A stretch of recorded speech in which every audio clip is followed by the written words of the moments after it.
Word up. Joining us today, the incomparable Rasheed Chappell, celebrating the upcoming release of his new EP, 15 Minutes in Queen, one of connoisseur rap's finest. How you doing, sir? Fantastic, man. I'm just happy to be here. Yo, man. Yo, I remember, I think the first time we probably did an interview was probably Brooklyn Bodega Radio a long time ago, man. It was definitely a PNC. You definitely came by the studio a few times. And since then, you've been wildly consistent for a decade. You have collaborated with some of the finest artists in the entire space. And now this week you have 15 Minutes in Queens coming up. How's it feel to be alive? Oh man, it's a blessing, man. Like I take nothing for granted. Like that hasn't changed my outlook as far as that's concerned. So every day is like a new adventure for me, man. Like I really look forward to it. Like waking up each day, like what am I gonna do today? Like where's it gonna take? So I'm a huge fan of life.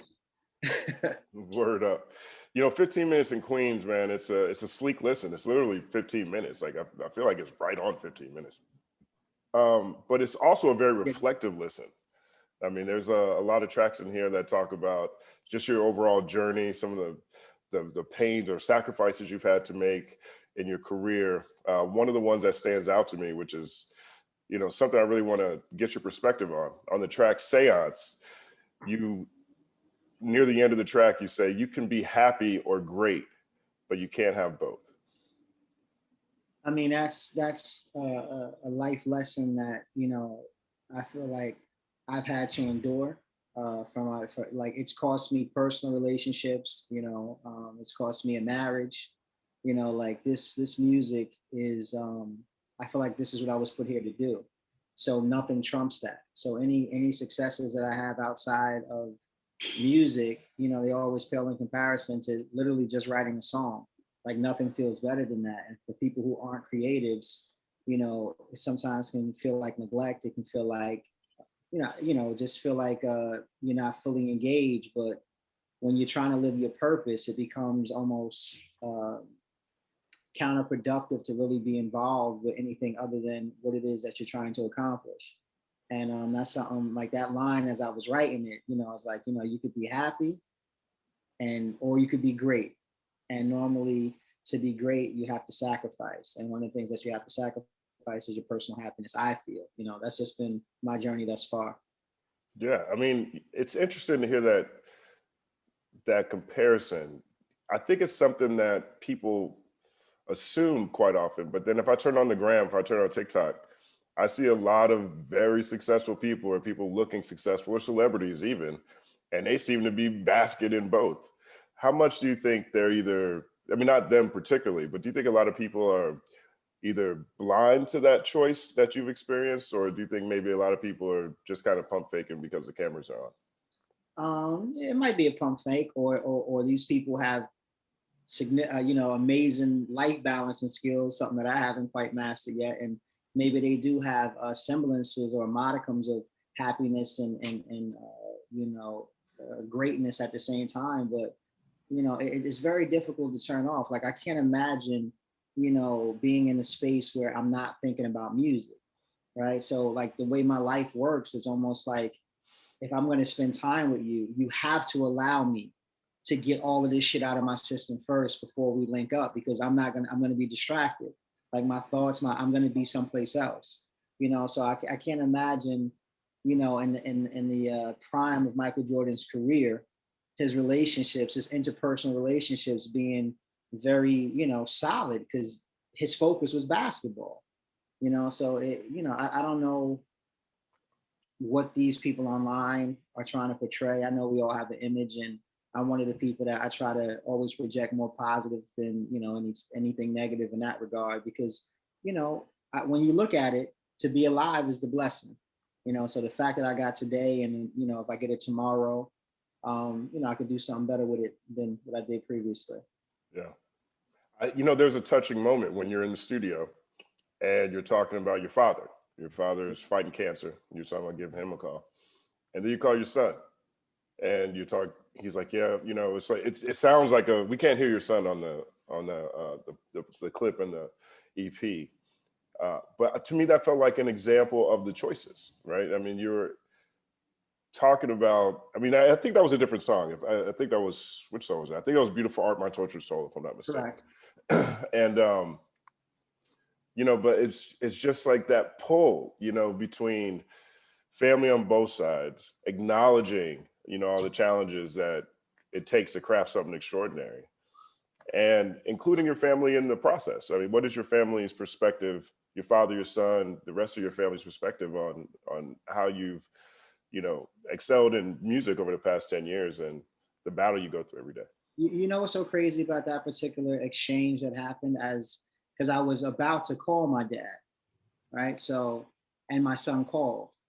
So it's this generational pull, right? So it's my dad, who I've had an estranged relationship to, you know, who I'm just now really allowing myself to feel and be present in his life as he goes through this fight with cancer. And I think about the times when he was absent from me, right? Emotionally absent, physically in some cases absent as well. And my son's calling because he misses my presence as well. So the cycle of, you know, his battle, you know, he was addicted to crack cocaine. I've talked about it many times in songs, but my addiction is this music, or my addiction might even be releasing the pain that was caused from my parents' abuse, you know, but it causes me to be absent in ways for my son who's calling for me. So when I sat back and listened, I was like, wow, that's kind of crazy. But, you know, I mean, they're proud of me. They're happy, you know, that I'm doing something that I love. Some of my family think that I know Jay-Z. Some of my family think that I don't know anybody, that I'm a local rapper. So, you know, you know, it's all about their perspective, man. But for the most part, I'm just sheed to them. Yeah, yeah. I'm always amazed at artists who are able to put together consistency and longevity. You know, Mm-hmm. I mean, you've seen it. We've both seen it at this point in our careers. How many artists show up, life moment happens, something happens with their label, they stop, and just the pull, the internal pull it takes to keep going, even when it seems like nobody's listening, or you're doing the show in Philly and there's 15 people there. You know what I mean? Like, where do you? It's, to me, it seems like it's organic. Like, it's the way you described your father's addiction and you're addicted to the music. To me, it feels that way. But what were some of the tough times that you had to experience, or maybe one tough time where you might have considered putting the pen down? I've never considered putting the pen down. Like, I never have. But the toughest period easily was the 7-year gap between Future Before Nostalgia and First Brick. And, you know, I was new to the industry, and I'm working with Kenny Dope, and, you know, I trust his expertise. I trust, you know, his decision making. And, you know, we just waited way too long to put out a second project. And I feel like, you know, coming off of the momentum of the first album, you know, Future Before Nostalgia, and all the success that garnered, and all the praise, that we should have hit him right away. And so it was, you know, a test of like, you know, what I'm made of, watching these other people who I came in with, and watching them have success, and watching them continue to, you know, advance their careers. And I kind of sat stagnant. You know, it was some features like from Apollo Brown and other things that kept me in the mix, but to not have a project out where I could hang my hat on and be like, look, you know, I'm nice too, you know. So that was definitely a period that I look back on like, damn, if I could have done something different. But then I learned a lot from it, you know, at the same time. So I guess it was supposed to happen that way. Why do you think you took so long to drop the next project? What Oh, were the man. internal discussions like? I mean, we don't have enough time for this interview, but we were always working. You know, I'll say we were always working. It was just like differences of opinion and differences of how, you know, we should go about moving things. You know, like Kenny is from a different era, and it was a time where, you know, maybe they dropped an album a year or every 2 years or something like that. But the climate changed, and it became dropping a project pretty much every 6 months. And it's not like I didn't have the music or we didn't have the music. It was just, you know, we wanted to, you know, present it in a certain way. And, you know, like I said, I learned a lot from the experience. It's not how going forward, I move, but it was just a lot, but I learned a lot about songwriting. I learned a lot about just myself as an artist, where I could go. But just on the presenting it to or giving it to the people side, it wasn't a good look. I think that's something that I remember a lot of artists having to adjust to that. Like it used to be a big deal that Jay-Z put out an album a year. Yeah. He would brag about an album a year. Mm-hmm. And then Wayne had a mixtape a quarter. Yep.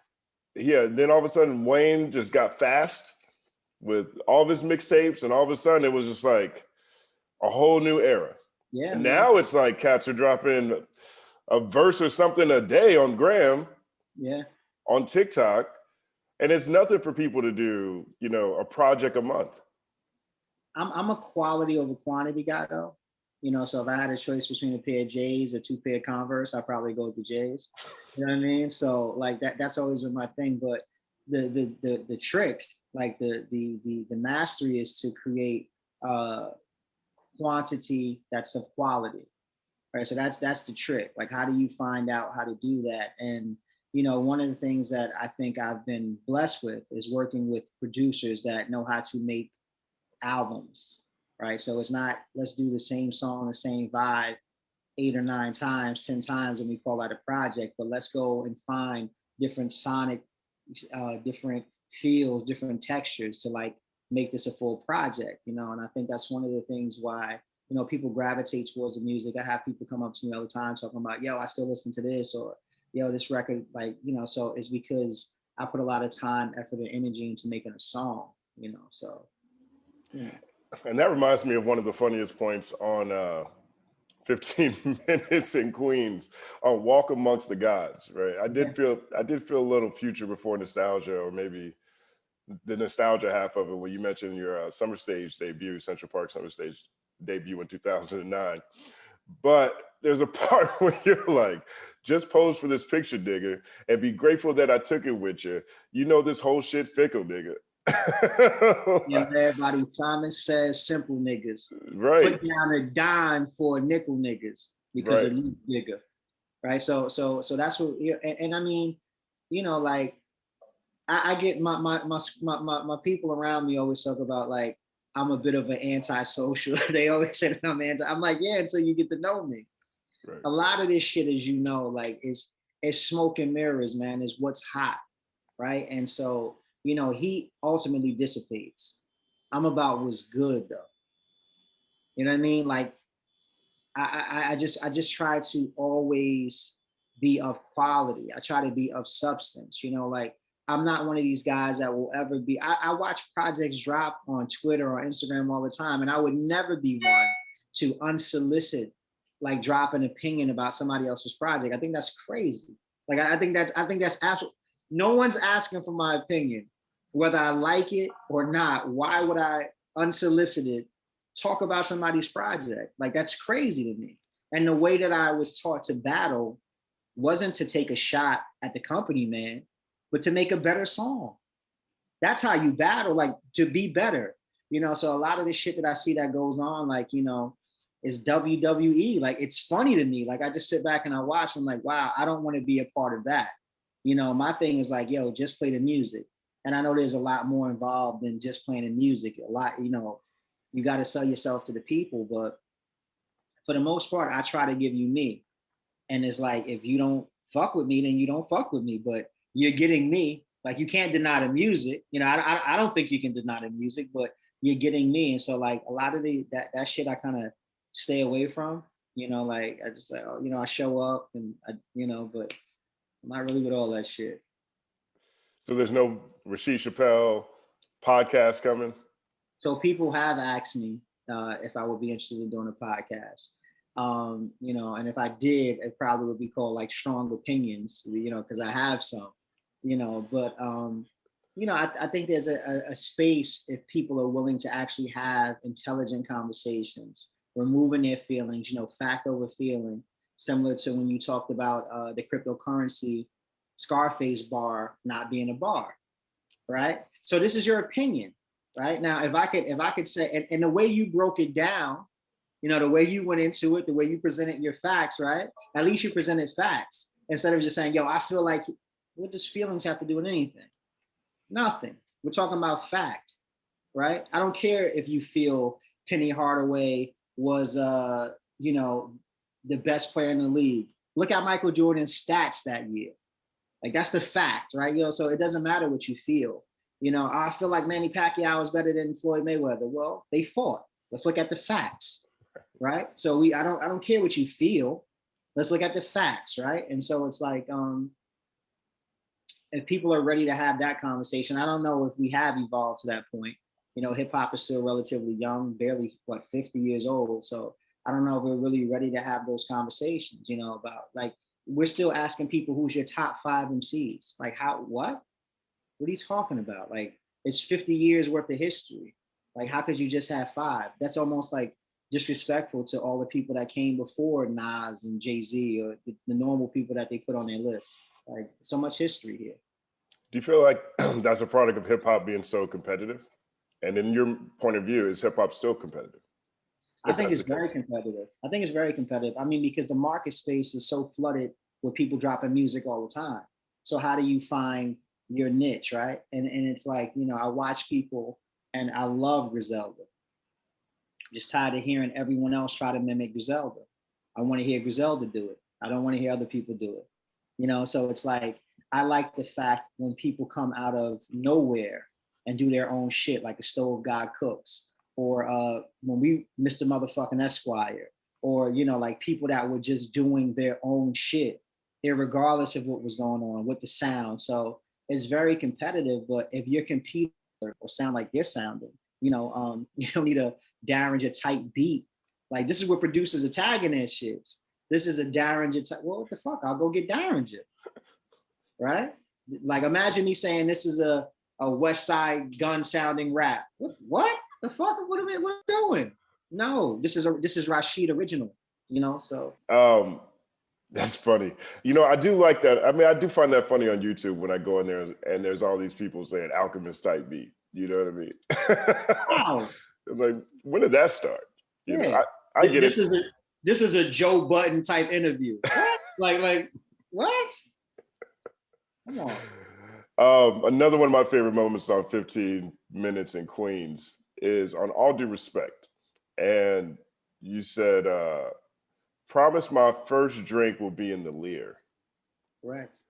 And you know, that is a life goal. You know, I mean, it sounds like you don't drink. No, but if you've never drank before, but you're on the Lear, I feel like that's about the time to break that streak. If I'm gonna have some scotch, it's gonna be at 30,000 feet with 6 of my closest friends on a plane, because, you know, we earned it. You know, so that's my thing. You know, like that particular song from the opening line was just about, like, you know, like, we have egos as artists, right? And my whole thing is like, I'm nice. You know, and I will put that against anybody's niceness. I don't care what year you've had. I don't care. I'm humble that I've been given the gift, but not humble in my ability to use it, because I know how many hours, I know how many sacrifices I've made, you know, with what I do. So, you know, that particular record was just a moment where we were just sitting there and we were talking shit. And it's like, you know what? Give me a minute. And that's just how that came out. It sounds fly. Thank you, sir. Thank you. It definitely sounds fly. I mean, that's how I feel.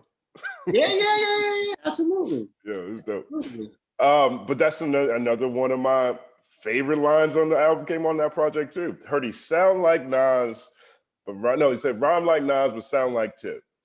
And I was just like, yo, that's actually a pretty apt comparison. You know, obviously being compared to the greats or people who compare themselves to other people, you know, it means what it is for whoever's listening to it. But to me, that's apt. You know what I mean? To me, it's like, he does sound like Tip and he does carry the torch. You know what I mean? Like, that's a weighty, weighty bar, man. It's a weighty bar. I earned it though. You know, so my whole thing is like, there's a 17-year-old kid out of Lower Marion, Pennsylvania, and everybody's clamoring saying that he plays like Michael Jordan. And there were people in the league that said, nah, we don't want him. Are you fucking retarded? Are you crazy? Wait. There's somebody that plays like Michael Jordan and you don't want him? You don't want this, right? Wait. The guy that's terrorizing our fucking league right now. Nobody can get a chip. You telling me there's somebody that plays like him? I will pass. What are we talking about here? Yeah. What are we talking about? So when people would say that early on, like, oh, he kind of sounds like Tip. Okay, one of the greatest of all time. He rhymes like Nas, like Illmatic Nas. Wait, whoa, what's the problem here? Like, what's the issue here? But I always took it as like a sign of respect, because it's like those are two of my favorite MCs. So there's a lot of different people in my hip hop DNA, and I've never shied away from it. So like when I give love to an OC, and that's one of the reasons why I received so much love from the OGs initially, because I give it up. Like I'm not one of these people that think that I just made myself. I know where I come from. I know who I studied, and I know the contributions that they've made. And I know that I do want to carry that torch. Absolutely, I want to be in the same fucking conversation as Nas and Jay-Z. Who doesn't? Like, so yeah, that's what I strive for every time I put the pen to the paper. Yeah, man. It just felt so great hearing this project, for a number of reasons for me. Obviously, we go back a long time, but it also felt really great to see you, again, revel in your traumas, like face them. I feel like there's a lot of people who put on a mask or who don't necessarily sound genuine when they're talking about the off days, or talk about, the cost of following your dreams, building something powerful. And you did it all in like 15 minutes. It's so succinct. Was this a project that you put together, or was this one where you looked around and said, oh, I got these tracks, let me go knock it out? Or is this a product of just 1 4-hour session in the studio? You worked with Recognized Real for the whole project. It's real cohesive. I've never taken a collection of songs and said this is going to be a project. All of my projects actually have been working with one producer. So Kenny Dope, 38 Special, Rec Real. And it's just like the vibe, like the way this album actually came together. I was knocking out features. I'm doing shit for Flea Lord. I'm doing shit for Marv One. I'm everybody, like Fashion. I'm knocking out features. But in the process, because me and Rec have some other stuff that we worked on, he was sending me beats. And I had literally went to his house. I knocked out a feature and I was like, all right, play me one of the beats. Cause I felt bad. Like I'm coming here, I'm knocking out these features, but I'm not, knocking out any of the shit that he's sending me. So when he played me one of the beats, I'm like, oh, okay. And that turned out to be Walk Amongst the Gods, the first one. And I knew right then and there, I promise you, I was like, this is gonna be something. And we sat around for a little while and then we did another record. I don't know if it was All Respect Due or Seance, I'm not sure what record it was, but we did a second record and I was like, this is gonna be something. And then when I came back, I think we knocked out, it was 3 sessions. So I came back, we knocked out another 2 records, and then we knocked out the last record. And I mix and master up in Boston with the Archetype. I always go, he's a great musician as well as an engineer and mastering. So I brought in the live horns, I brought in the singing, he did the instrumentation, but as far as writing a project, it took 3 sessions, so maybe 7-8 hours total, but a lifetime of living that shit to get it out. You charge somebody $1,000, $2,000 for a verse, not because it takes me an hour to write it, because it took me 20, 30 years of perfecting this shit to be able to do it in an hour. So it was a cathartic process because a lot of the shit that I was doing was in somebody else's space, doing features, and now I got to like go inward. And it was a trying time, as you could hear in some of the songs, like Beautiful Art, Tortured Soul. Like it was real, man. Like I've never shied away, even off on my first album, with songs like Life and Thankful. Like I've never shied away with letting you know that this shit costs. Like, so I just put it into the music and in a way that I hope people can digest and walk away with something.